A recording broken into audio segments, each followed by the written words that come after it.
Hello दोस्तों, स्वागत है आपका अपने यूट्यूब चैनल ओशियन में। आज हम लोग शमशेर बहादुर सिंह जी की रचना ऊषा की हिंदी व्याख्या देखेंगे।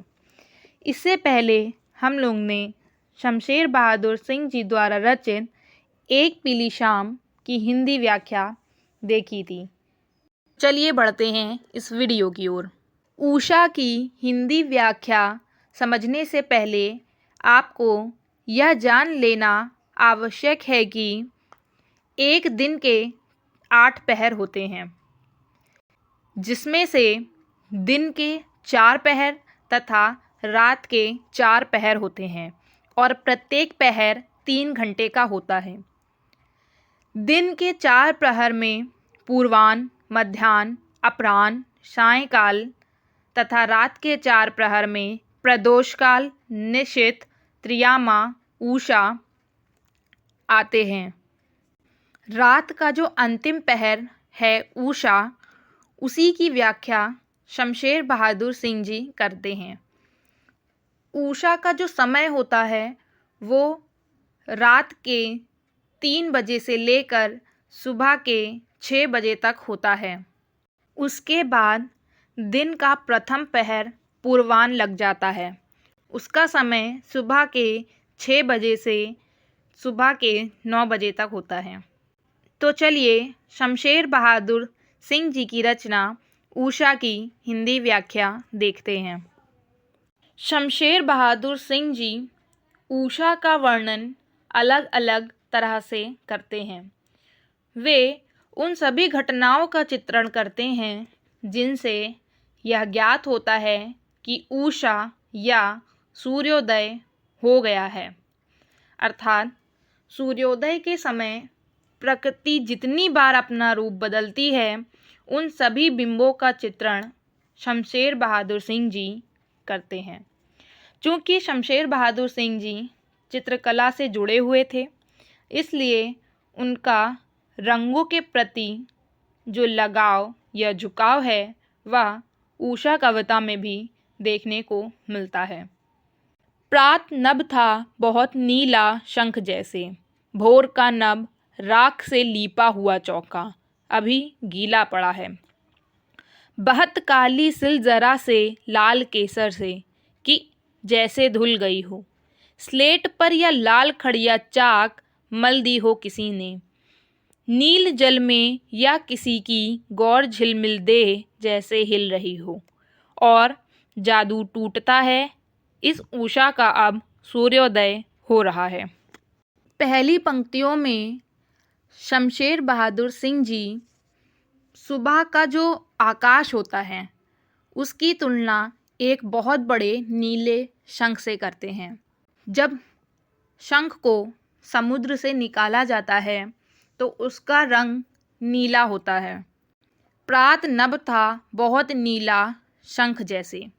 शमशेर बहादुर सिंह जी कहते हैं कि सुबह का आसमान इस तरह से प्रतीत होता है या दिखाई देता है जैसे कोई बहुत बड़ा नीला शंख हो। भोर का नभ राख से लीपा हुआ चौका। राख का रंग हल्का नीला या सफ़ेद रंग का होता है। तो शमशेर बहादुर सिंह जी कहते हैं कि सुबह का आकाश हल्के नीले रंग का होता है। सुबह का आकाश ऐसा प्रतीत होता है मानो कि उसको राख से लीप दिया गया हो, अभी गीला पड़ा है। और सुबह सुबह वातावरण में कुछ नमी भी होती है या ओस की बूंदें भी होती हैं, इसलिए वह ऐसा प्रतीत होता है कि अभी गीला पड़ा हो। इस पंक्तियों की व्याख्या दूसरी तरह से भी की जा सकती है।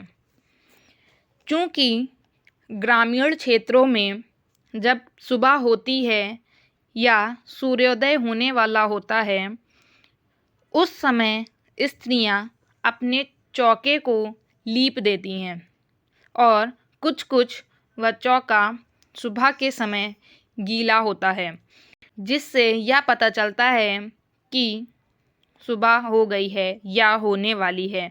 अर्थात यह चौका लीपने की घटना यह दर्शाती है कि सूर्योदय होने वाला है।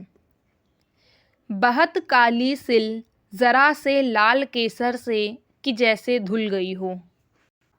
जैसा कि हम सभी जानते हैं कि उषा का समय रात के 3 बजे से सुबह के 6 बजे तक होता है। तो शमशेर बहादुर सिंह जी कहते हैं कि बहत काले सिल ज़रा से लाल केसर से कि जैसे धुल गई हो।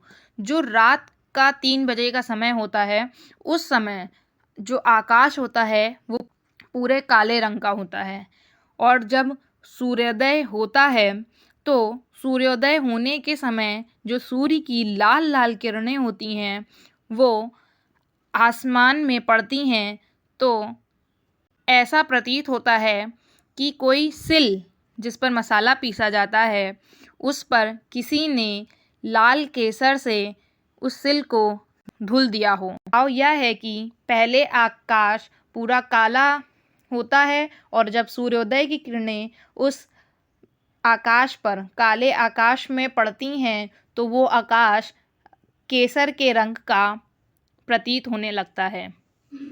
स्लेट पर या लाल खड़िया चाक मल दी हो किसी ने।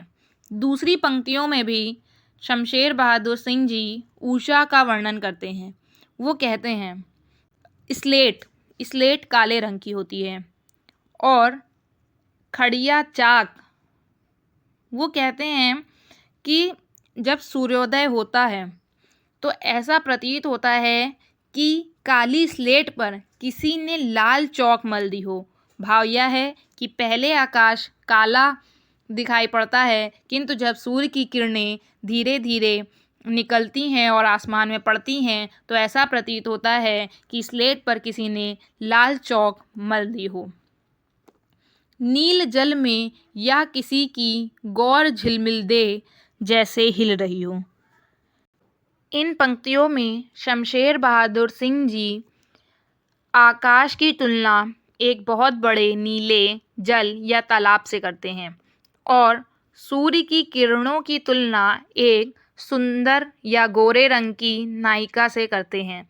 वे कहते हैं कि जिस प्रकार तालाब के पास कोई नायिका खड़ी होती है तो उसकी जो गोरा रंग है, गोरा शरीर है, वो तालाब में हिलता हुआ प्रतीत होता है या उसकी परछाई तालाब में हिलती हुई दिखाई देती है।